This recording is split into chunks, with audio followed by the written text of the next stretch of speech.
And the problem was that the data was in silos. Cross-attribution was not there. What has changed since using attribute is that we have a clear understanding of what the customers are doing and where they are coming from and how they are behaving, also across channels. So it's easier for us to allocate the budget and also to acquire customers in a profitable way.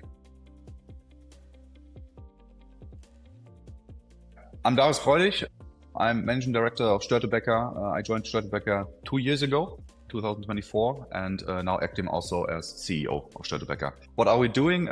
We started selling safety razors back in 2017, and from there we evolved into a holistic men's care brand, and now selling also solid shampoos, deos, pomades, and all stuff that we men need to take care of ourselves. Since we started in 2017, selling stuff through Amazon and now also selling through our own online shop, and now we hit 8 figures and did 10 million last year.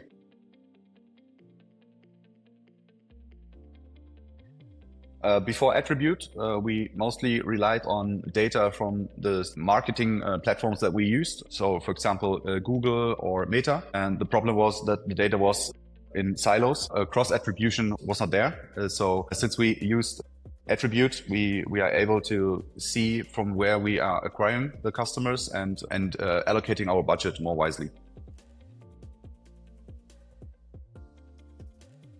So what has changed since using attribute is that we have a clear understanding of what the customers are doing and where they are coming from and how they are behaving, also across channels. So it's easier for us to allocate the budget and also to acquire customers in a profitable way. And that's how we grew a lot, since we are looking at those customers who we can acquire profitable. That's why we are looking at the new customer ROAS and especially the CACs. And since we grew, we are using more channels. It's not only Google or Meta. It's within Google, we have different channels. Within Meta, also different channels and even more channels. So it's easier for us to now using attribute to see how we gain the customers and how we can really steer the budgets we are spending, and we are growing in the profitable rate right now. So that's how we also hope to grow in the future. Yeah. What else do we like about attribute?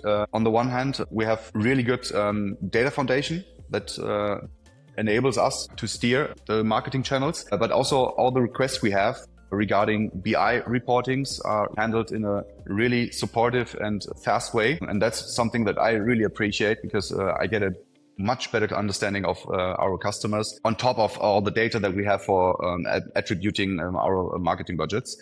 And also the collaboration feels really close, supportive, and yeah, the communication is really great. There are several points that we really appreciate about our partnership. So when we're looking at e-commerce and D2C brands in that field, once you grow and you have only one channel or two channels, it's maybe not necessary to build a complex system. But the more channels that you use, the more revenue you make, the more important it gets to get a clear understanding of how you spend the budgets and where the customer really come from. So I would say the more channels you have, and maybe once you cross the 5 million revenue mark, it's getting more important to get a clear understanding by using a good attribution tool like attribute.